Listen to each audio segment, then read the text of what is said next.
Hi, I'm Mark Warman, the Deputy Commissioner for the Property and Casualty Division at the Texas Department of Insurance. I'd like to welcome you to the 2022 Virtual Compliance Conference. This is the Property and Casualty Filings and Update session. In this session, you will learn about common issues related to filings, review recent legislation and TDI rules, and preview some of our upcoming projects. There will also be a live Q&A with some of our P&C management team at the end of the webinar. Again, thank you for joining us today. Let's get started.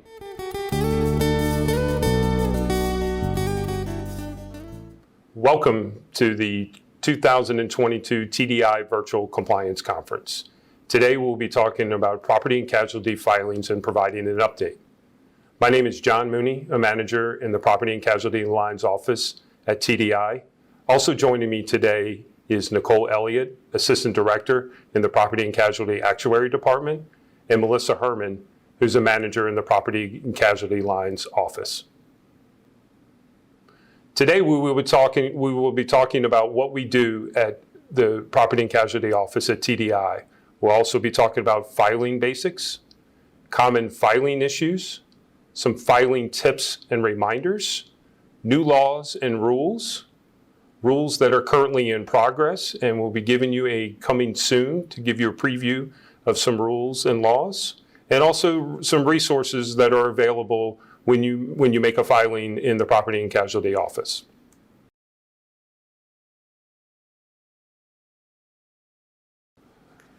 First, we're going to talk about what we do.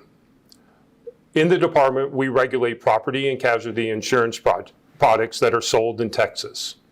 There's a wide range of activities that we do in our department, including reviewing underwriting guidelines, credit scoring models, rates, and forms. In the Property and Casualty office, we also collect and review data, and we publish reports. And as some of you are already aware, and this is maybe a reminder or new information, at the Property and Casualty office, we monitor the residual and market insurers. You can see a list of the 4 that we monitor, including TWIA, Fair Plan, TAPA, and the JUA.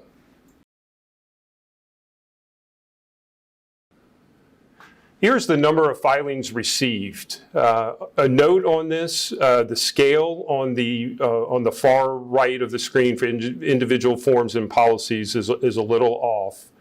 You can see that it is less than 2,000 forms, which is a 7% decrease. So the appearance gives it that it's dropped more than half, but it's actually only a 7% decrease.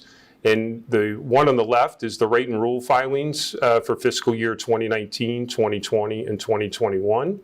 And then there's the form filings in the middle for the same 3-year period. And as I mentioned, the one on the right is for individual forms, and that's where the scale is off, because on the form filings, you can have filings that contain more than one policy form. So that's why that count is significantly higher. We have some filings that have 130 up to 150 or more individual forms that are included in a form filing.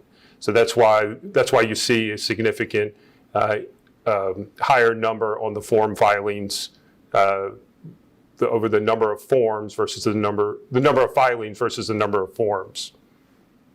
And you can see that in the middle chart, there was a 32% increase from 2019 to 2021. And we went from an average of 9 forms per filing to an average of 6 files per filing. Next on our agenda is some filing basics.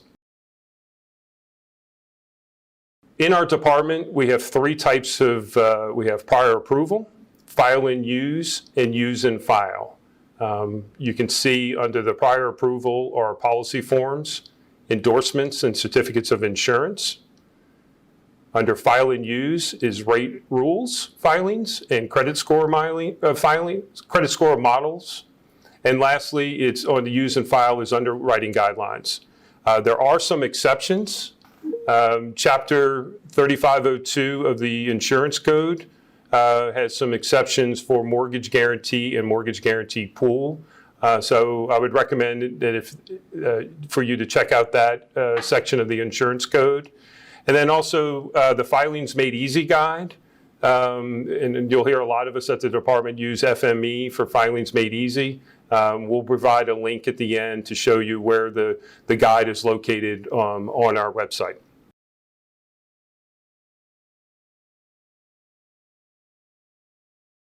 As I mentioned, the Filings Made Easy guide comes about because of the Filings Made Easy rule. I would highly recommend that you maybe take away some homework assignment from this presentation is go read and look at the rule and also look at the guide. But the rule is in the Texas Administrative Code, subchapter M, and you can see the divisions that are listed for each of the different sections. Division 4 is the general filing requirements, on down to Division 11 is for certificate of insurance filings. So again, if you're talking to staff at TDI or you may hear the acronym FME, that is the acronym for Filings Made Easy. So now we're going to talk about common filing issues. And for this section of the agenda, I'll be turning it over to Melissa Herman, who's a manager in our Property and Casualty Lines office. So when filing forms through SERV, make sure you do not wait until the last minute to file early. So if you know you have a deadline, make sure to file early to give us enough time to review your filing. Reach out to the assigned reviewer to make them aware of your deadline, and stay in touch with your reviewer to let them know of the approaching deadline. Different filings take us a different amount of time to review. A new program will take us a lot longer than a one-page endorsement will take us. TDI is committed to making its publications and policies easier to understand using plain language, and we do want to encourage insurance companies to do the same. And just a reminder to tell your policyholders about material changes at renewal. We do have the bulletin linked into this PowerPoint. When filing endorsements, for endorsements only reference filings, remember to list the TDI file number where the policy form was approved or referenced. Also use the policy form filing type, not the endorsement filing type, to submit policy form filings. And next up, we'll have Nicole to discuss rates and credit scoring models. Thanks, Melissa. I'm going to share with you some common issues we see in rate filings. I'll start here with auto insurance and then touch on some homeowners filings, rate filings in general, and then credit scoring model filings. So for auto insurance, this slide shows the laws that insurers most commonly tend to trip over in rate filings. There's Texas Administrative Code 5.401. This applies to personal auto, but not commercial auto and not to county mutuals. This rule prohibits a company from using an applicant's lack of prior insurance to determine personal auto rates if the applicant has not been operating an uninsured motor vehicle in the state for more than 30 days during the preceding 12 months. That's a lot of words to simply say you can't surcharge simply because someone has a gap in their insurance or no prior insurance, same thing, without asking the question, did they have a need for insurance? So most often we see this with military personnel who don't have a need for insurance when they're abroad or actively serving. When we have issues with this rule, it's usually because a company is just running a report that only shows insurance history, and if there's a gap, they're applying a surcharge, which they shouldn't be doing.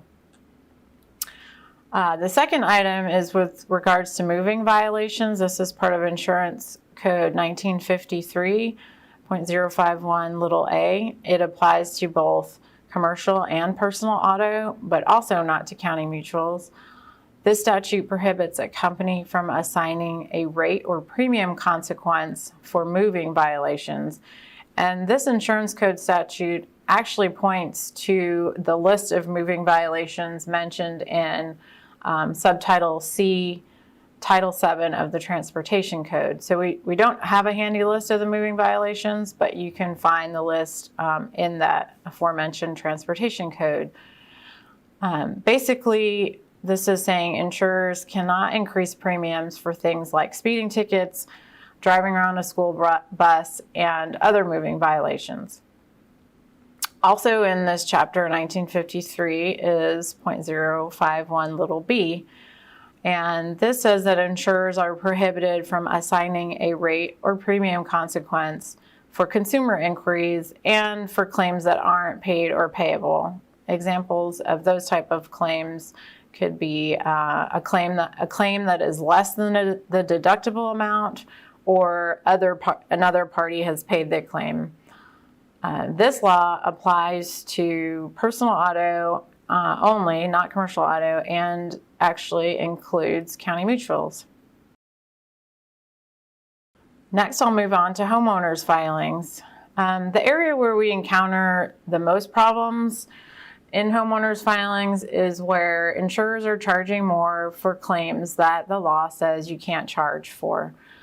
This slide shows a list of what I'll call protected claims, if you will. These are losses from natural causes, claims filed but not paid or payable, and any remediated appliance-related claim, which you can find information about that in section 544.353 of the Insurance Code. Insurance Code 551 prohibits surcharging these type of claims, while the Texas Administrative Code prohibits an insurer from imposing a premium consequence, whether through a surcharge, removal of a discount, tier classification, or any other mechanism. I wanted to touch on just overall issues that we encounter somewhat often in rate filings. It sounds kind of funny, but companies actually sometimes forget to file their rates. Or their rating plans are so complicated, it's just hard to file their rates. Or they may be thousands of pages. And regardless, though, Texas law requires insurers to file all rates. Quite often, we get many filings with no support provided. And we occasionally get rate filings for sometimes significant rate changes, rate increases, and the filing won't include a rate indication. So please, as a reminder, don't just use a one-page summary of your rate indications. Make sure you include all of the background documentation and analysis used to develop the rate indications. Include your actuarial memorandum and your actuarial support, and these are both defined in the administrative code with the links provided, as well as all other required information is laid out in the this portion. This is actually a portion of the FME rule in the Texas Administrative Code. Lastly, on this slide, a somewhat obscure rating law that we often have compliance issues with involves expenses. You must remove certain disallowed expenses from your general expenses. These adjusted expenses then must be capped at 110% of the industry median. This is because the Insurance Code, Chapter 2251.002, prohibits the use in rate calculations of certain administrative expenses that exceed 110% of the industry median. This applies to nearly all lines, but notably not workers' compensation. The link for the 110% in this slide takes you to our website that shows a 3-year history for the industry median by line, and we just updated it recently to include the 2020 year. The last thing I want to mention is about credit scoring model filings. I'll refer to them as CSMs. You must file these as a separate filing type. The filing type is the credit scoring model filing type in SURF. So don't include your model in your rate rule filing or your underwriting guideline filings. It must be in its own separate filing type. And also just note that Texas law states that credit scoring models are public information, and there is no exception to this public information law. There's also a disclosure form that indicates whether or not credit information pertaining to the applicant or the insured or other household members will be obtained and used as part of the insurance credit scoring process. You must file this form with TDI, file to use, unless it's identical to the one that TDI promulgates. And the reminder on this is to use the form filing type in SURF to file your disclosure form. Don't include it with your CSM filing. So you actually have to make your CSM filing in a form filing. And finally, don't forget to include the questionnaire with your CSM filing. You can find a link to this questionnaire in the FME guide. And just wanted to point out, in 2019, the FME rules for these filings were updated to require information on which insured's credit score is used and how often the credit score is updated. It can be a little bit confusing as to what needs to be filed in each filing type related to credit scoring model filings. I would recommend taking a look at the FME guide. It has a great section to help keep everything straight for you. And now I'm going to turn it over to John to talk about underwriting guideline filings. Thanks, Nicole. Next on our agenda, we're going to talk about underwriting guidelines. In Texas, 3 types of underwriting guidelines need to be filed with the Department of Insurance: personal auto, residential property, and workers' comp. You might be asking yourself, well, when do those need to be filed? A full set needs to be filed initially if it's a new program in Texas, and then every 3 years before March 1st. If you do make some changes on your underwriting guidelines, those changes have to be filed with the department 10 days after the change has been made. Wanted to point out some common issues that we see on underwriting guidelines. Please make sure that in the guidelines, you identify each company within the group. This is an issue that we see usually on workers' compensation underwriting guidelines, but just wanted to point that out to you that if you do file workers' compensation or any of the guidelines, please make sure that you identify for each company within the group. On the residential property, there are 2 common issues that we see: age and value. And you can see the administrative code that this pertains to, 21.1006 and 21.1007 deals with water damage and mold claims. On the age and value, there is a prohibition against declining to write residential property insurance based on the value of the property. And then on the water and damage, you cannot use weather-related, if it's an appliance water-related and mold claims, to non-renew. So please make sure you review that when you file your residential property underwriting guidelines.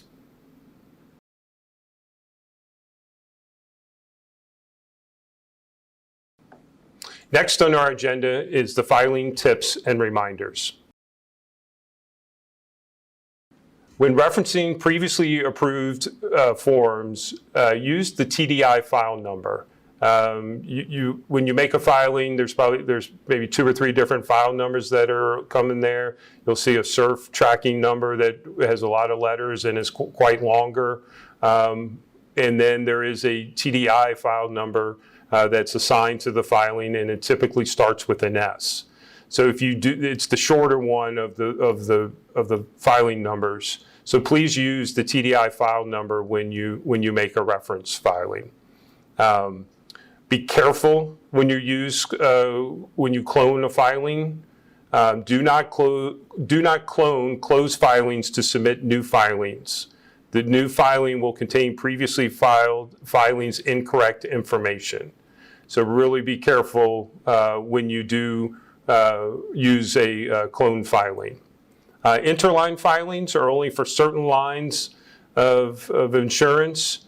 The Texas Administrative Code 5.9310b2 has a definition of interline.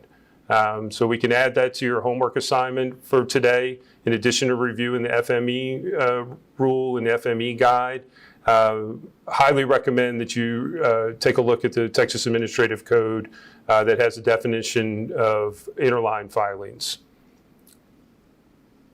And lastly is explain your filing in your memorandum. So when you make the filing memorandum is required. Please go into detail on what the filing is going to be doing or what you're trying to accomplish. The more information, the better. And our staff does review the filing memorandums. We may reach out to you, the company, or the assigned point of contact if we have any questions about the filing memorandum. So please go into as much detail as you can in the filing memorandum. Next on our agenda is new laws and rules. We're going to take a look at some of the new laws and rules that have recently taken place over the last 2 to 4 years. Here's a list of the new laws and rules. You can see most of them are from 2021, and we're going to go into more detail here in a few minutes. There are some from 2019. But the bulk of them are from 2021. We're going to be talking about Senate Bill 1367, which exempted some lines of insurance on commercial lines from being filed. Senate Bill 965 pertains to personal auto rate filings. House Bill 3769, affectionately known as the not workers' comp disclosures. We had a rule concerning pet insurance. House Bill 2587, which is from 2019, was on travel insurance. Senate Bill 442 is also from 2019, is for flood coverage disclosure. Senate Bill 590 pertains to commercial policies. Senate Bill 1602 from this past session is concerning uncooperative insureds relating to automobile accidents. House Bill 113 is for car sharing. And finally, it is for House Bill 876 from this past session, which is no fee for checks. And with that, I will toss it to Nicole. I'm going to kick off our rules and laws update with perhaps the most impactful legislation, at least for us, and maybe for you, which is Senate Bill 1367. This bill made several commercial lines of insurance exempt from form and rate filing. The bill, now law, lists 18 kinds of insurance. Some are listed on the slide, notably commercial inland marine, excess and umbrella liability. All professional liability lines except for medical professional liability are all now exempt from rate and form filing. This is effective for policies on or after September 1, 2021. And you'll note what's not exempt includes commercial auto, many other types of general liability, workers' comp, commercial property, and of course, personal lines. The law does allow us to add other lines by rule. We intend to do that at some point. If you have a line you'd like for us to consider, let us know. Another thing Senate Bill 1367 did was exempt certain large risks from rate filings. The definition of large risks is included in the law. This essentially mirrors the existing exemption that has been there for form filings for quite some time, and that's in Chapter 2301. And finally, for the exempted lines listed in Senate Bill 1367, it waives the diligent effort requirements in surplus lines, in the surplus lines chapter 981 for placing surplus lines. This is likely contributing to the record volume of transactions and premium that the surplus lines stamping office has been reporting lately. Next is Senate Bill 965 related to personal auto rate filings. This applies for rates January 1, 2022 and thereafter. The key change with this bill is that it repealed the law that allowed the commissioner to establish different filing requirements for personal auto insurers that issue minimum limits policies and are also part of a group with less than 3.5% market share.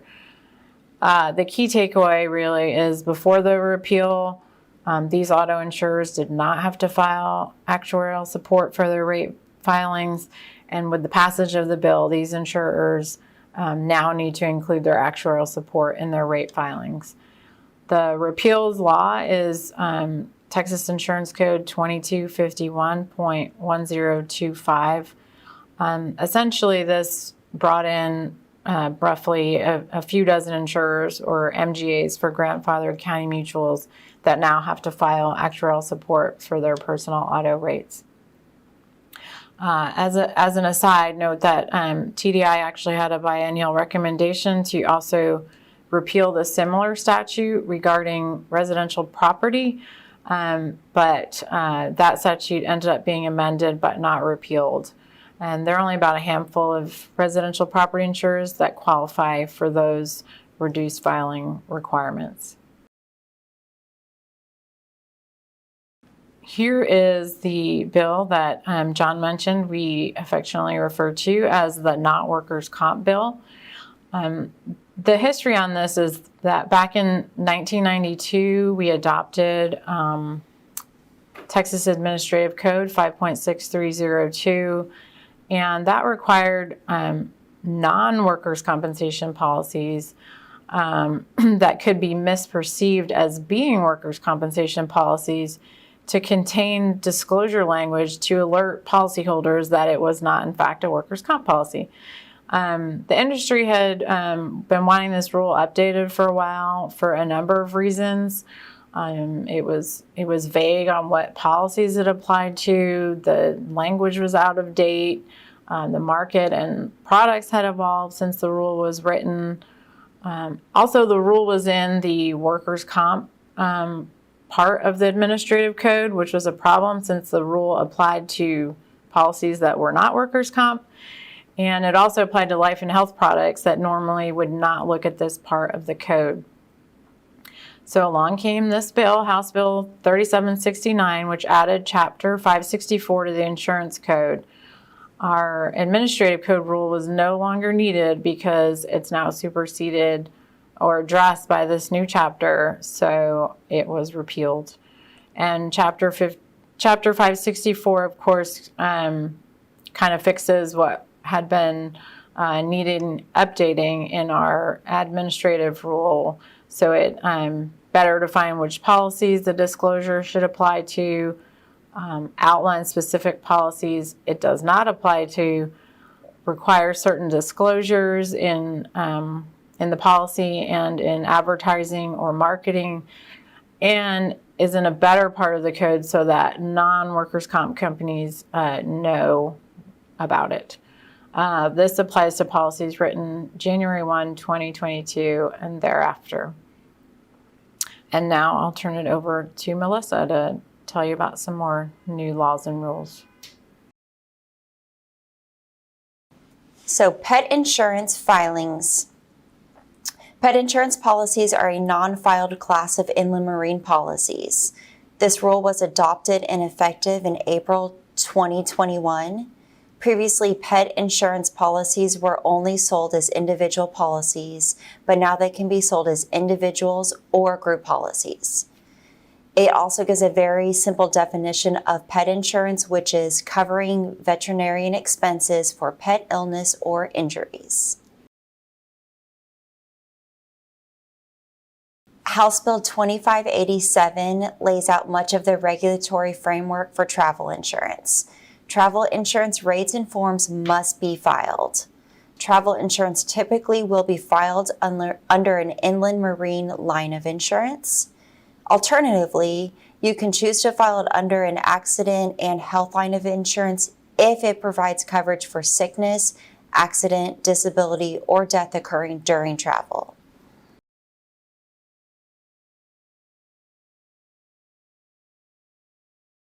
Senate Bill 442 was passed in 2019, and this is related to flood coverage disclosures.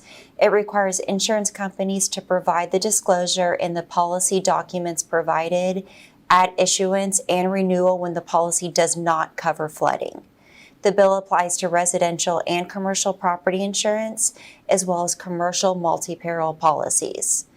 Legislation passed this bill following Hurricane Harvey flooding.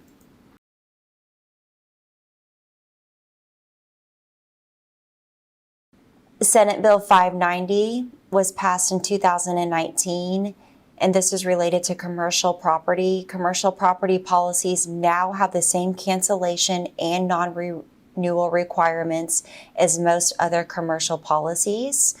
Some of the examples are limited reasons for cancellation after the first 60 days, 10 days notice of cancellation, 60 days notice of non-renewal.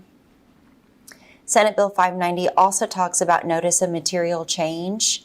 Material change could include things like reduced coverage, change conditions of coverage, change the duties of the insured at renewal, increased deductibles, and changing from replacement cost to actual cash value.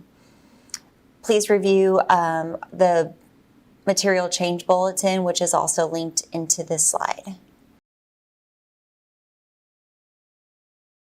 And next up, we will have John to discuss some more bills. Thanks, Melissa.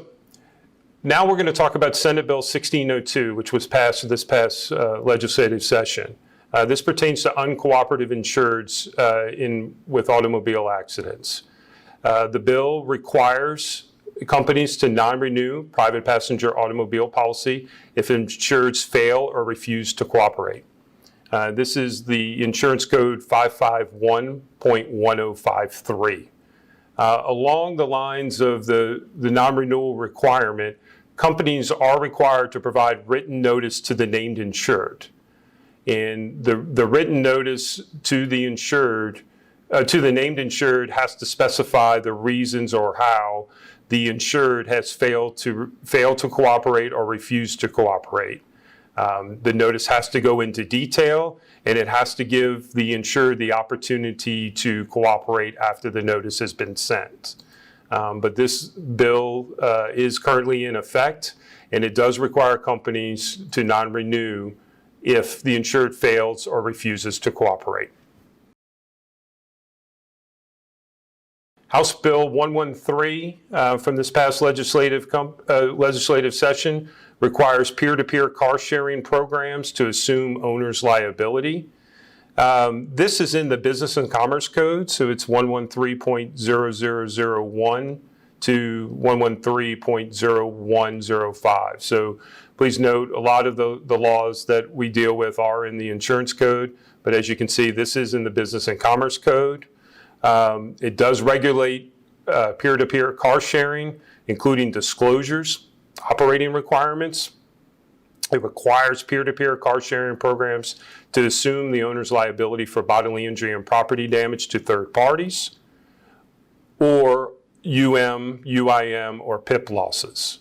It requires the programs to ensure the owner and driver are insured for minimum limits.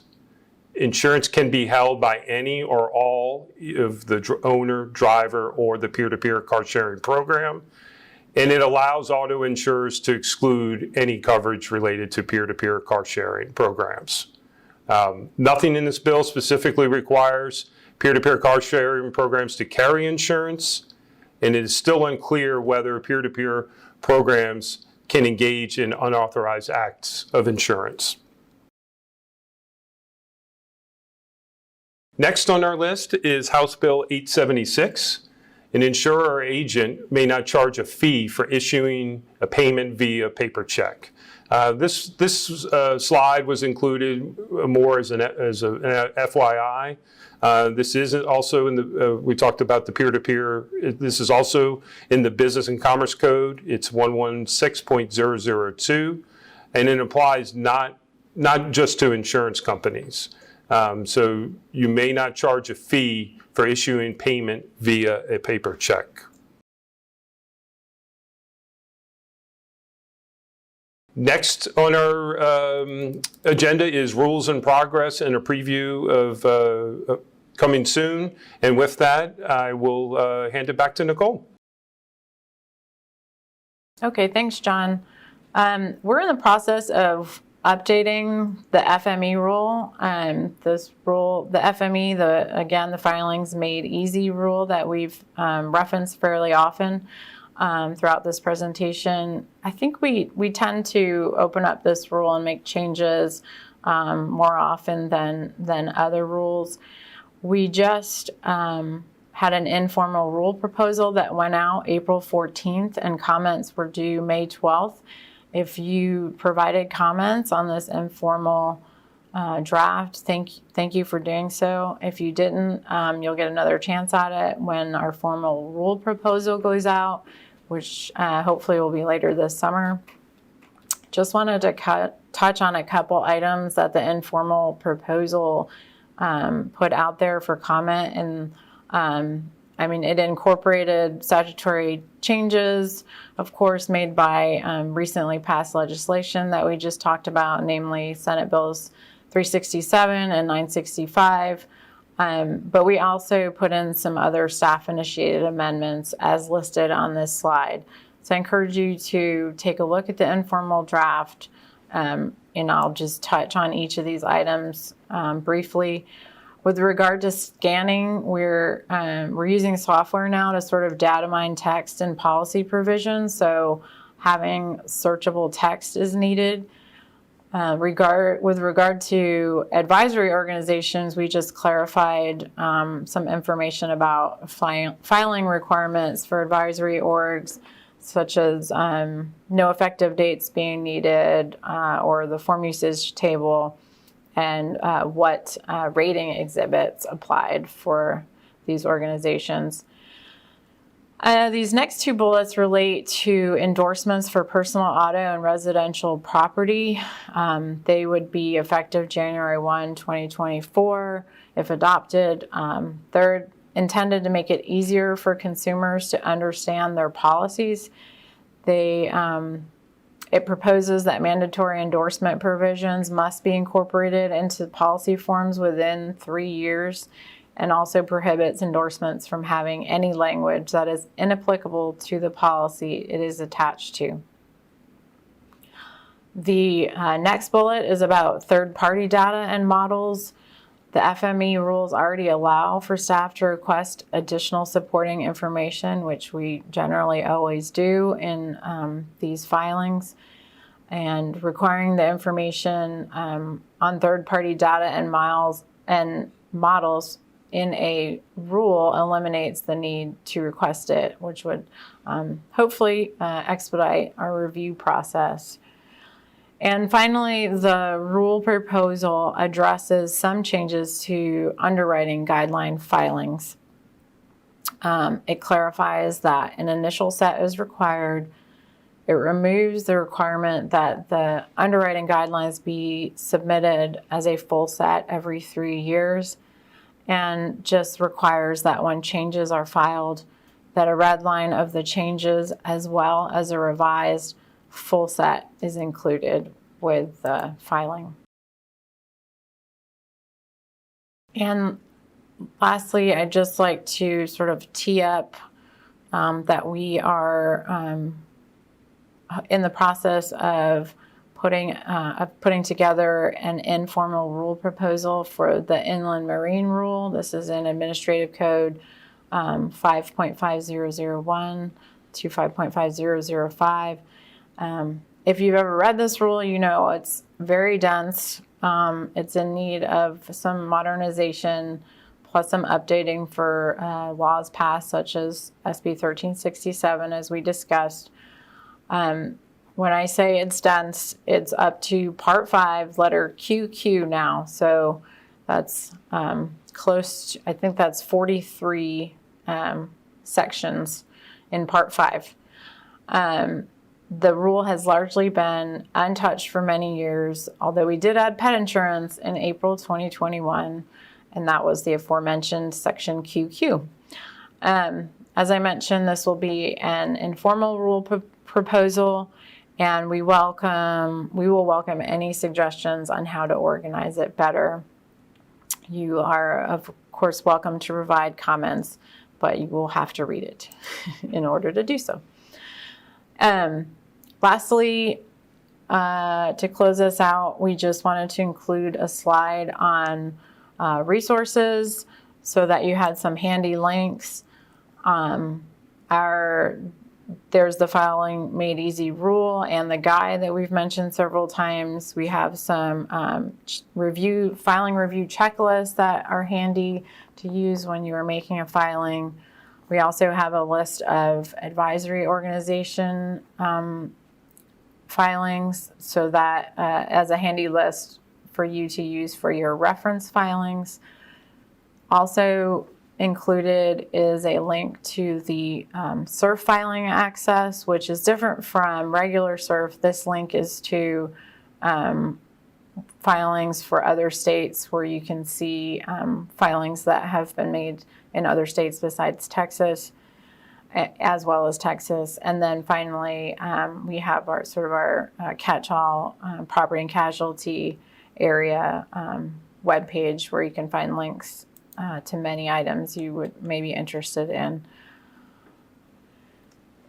This concludes our formal comments. Again, please feel free to reach out to us at any time. And thank you for joining us today. Hello, everyone. I'm Ben Gonzalez with TDI's Public Affairs Division. Any questions that we don't get to during today's sessions, we'll follow up later via email. If you think of other questions later on, you can always email those to propertycasualty@tdi.texas.gov, property casualty, one word. And joining us to answer your questions are our presenters. Nicole Elliott is the Assistant Director of TDI's Actuarial Office in the Property and Casualty Division. Hi, Nicole. John Mooney is the Manager in TDI's Property and Casualty Lines Office. Hello, John. Hello, Ben. And Melissa Herman, Manager in TDI's Property and Casualty Lines Office. Hey, Melissa. Hey there, thank you. So these managers have teams that review our property and casualty form filings. They conduct legislative analysis. They work on rulemaking, rate filings, and special projects like this. So before we get going, one more quick note. Any questions about a specific company, we're not going to answer those here online. You can email those to that email address I mentioned earlier, propertyandcasualty@tdi.texas.gov. So we're just going to take general questions for this Q&A session. And for the record, the Senate bill referring to commercial lines filings exemptions was, of course, SB 1367. I heard Nicole going over that in the presentation. But all right, let's get started now with your questions. Let me pull that up and take a look. All right, the first question, does any change or modification to the underwriting guidelines need to be made? I guess, is there any materiality, or can we just do it once a year or something? Great question. I'm going to turn that over to John to answer for you. Yeah, thanks, Nicole. As mentioned in the presentation, I would reference the Administrative Code 5.9342, and it says at least once every 3 calendar years before March 1st, beginning March 1st, 2004. So as you can see, this rule was back from 18 years ago. You have to file a full set once every 3 years, And then if you make any changes, you have to file that within 10 days of making the change. So a full set needs to be filed once every 3 years. We did recently have an informal posting on a rule. So I know that was some comments were made on that regarding to the underwriting guidelines. But currently for residential property, personal auto, workers' comp, you have to follow a full set once every 3 years. Okay, here's a follow-up for that one, John. With regard to that every 3 years, when does the clock reset? Is it each time there's a revision to the guidelines, or is it when you file the full set? No, it's the clock does not restart when you file that revision. So as the rule stated, full set has to be filed once every 3 years. So if you make a couple changes in between that clock, so if you filed the full set, say go back to 2015, you filed it in 15, 18, 21, then 3 years after that would be 2024 before March 1st when the next set would be due. So the clock does not restart. Okay, thank you, sir. All right, next question. How long are filings, update forms, and endorsement reviews taking these days? How long does it take to get a review done? Oh, that's a great question. Melissa, you want to handle that one? Yeah, so it really just depends on the size and the complexity of the form or the endorsement itself. As I stated earlier, just make sure to file early if you know you have a deadline or a go live date with the new policy or form or endorsement. And feel free to reach out to TDI, reach out to your form reviewer. That way we can really just help you out and make sure to meet the deadline the best we can. Okay, thank you. Next question. The questioner asks, did I hear correctly that TAC 5.401B does not apply to county mutuals? Yes, you did. That is correct. I thought so. 5.401B regarding lack of prior insurance does not apply to county mutuals. Okay, that's a nice, simple one. Are there any restrictions for filing exhibits and support confidentiality? I'll take this one. Yes, it differs kind of for forms and rates, but in general, anything you file for with regard to forms cannot be marked confidential. All of those are open to public inspection. For rates, you can mark things in your filing as confidential. You shouldn't mark your whole filing as confidential, but you can mark documents within your filing as confidential. And if they're ever subject to an open records request, it will be submitted to the Attorney General for an opinion as to whether or not it can be released. Okay, thank you. Next question. What does the minimum value of the property sought to be insured include? Is it the market value, the replacement cost estimate, coverage A? Sure. This one's a little harder to answer, but so the rule states that you can't decline based on minimum value. So declining based on a minimum replacement cost or market value or any other type of value would likely violate the rule. And if you want to follow up further on that, just feel free to send us an email at that email that Ben stated. Mm-hmm. Property and casualty at tdi.texas.gov. Another one on Senate Bill 1367. Surety is also exempt, ? No filings of rates and forms? That is correct. No filing of rates and forms for surety or fidelity coverage. Yeah, there were several different types of insurance covered by that bill. Here's another question with regard to the exempt lines, like for instance, professional liability. If the base form of the policy was filed back in, say, 2015 and approved, and now we're making some endorsements and it's being refreshed, is it just exempt now going forward? Yes, it is. If you have filed something in the past that's now listed as exempt in SB 1367, it is now exempt. You don't have to file any refreshes or updates to it or any new forms. It's exempt from filing. Okay, straightforward. Next question. So this one is regarding 1602. Does the insurance company still have to wait until the anniversary date to non-renew, or could they non-renew at the end of the policy term regardless? John, is this one you can take? Yes, I'll take that one. Thanks, Nicole. Yeah, so the Senate Bill 1602, which is the new insurance code 551.1053, has some language in there about notwithstanding 105 and 106 in that 551 in that area. So you do not have to wait to the anniversary date. It would be at the end of the policy period. So you would non-renew them.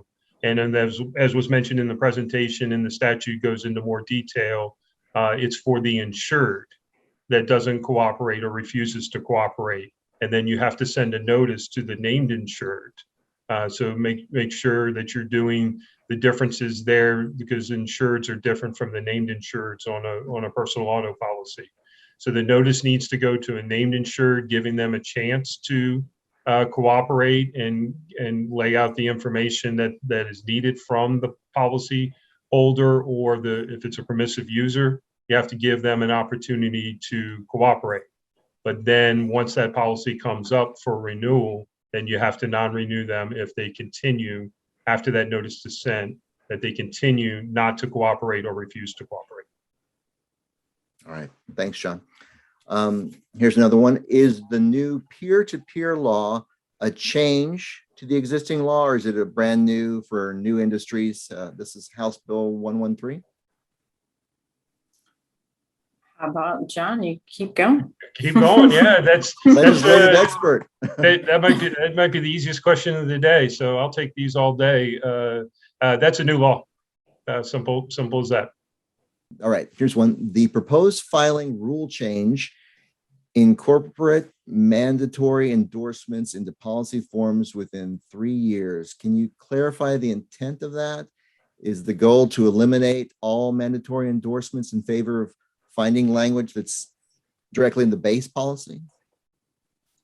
I'll take this one. This is with regards to, I believe, our FME, our filings made easy, informal draft rule that we I just spoke about it towards the end.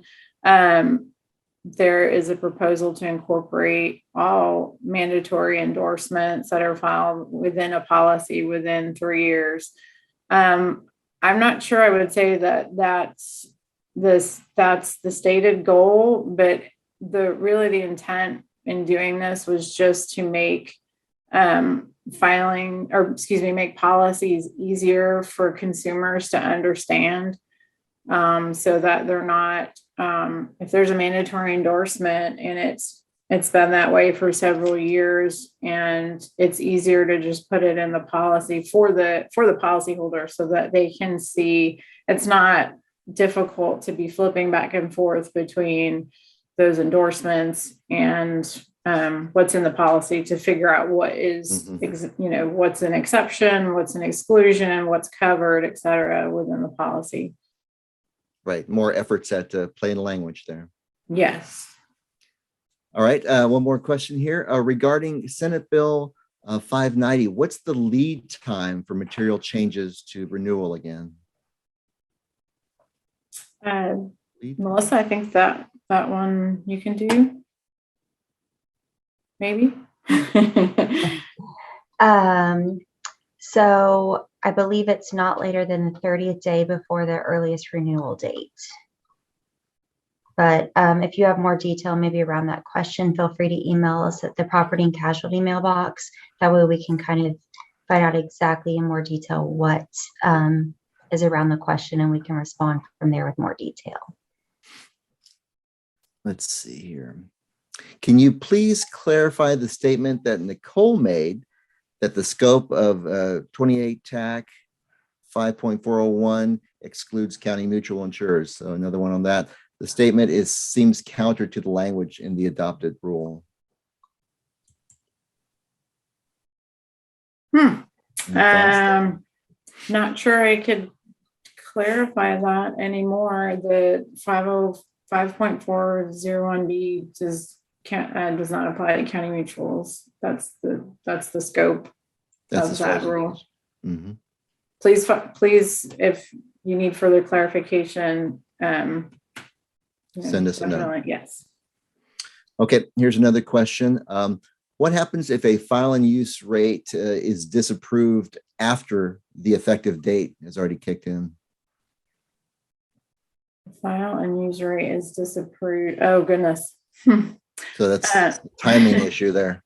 That is kind of a timing issue. It's actually laid out in the insurance code, chapter 2251 or 2301, or sorry, 2053 rather, as it applies to workers' comp. But there is a long procedural list that would happen for disapproval for a rate that's already in effect. So that's something that we could tackle when that happens.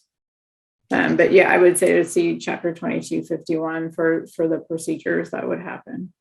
Okay. Is there a good way to find contact information for a particular reviewer if it's not provided within the SURF objection? How do they contact us there?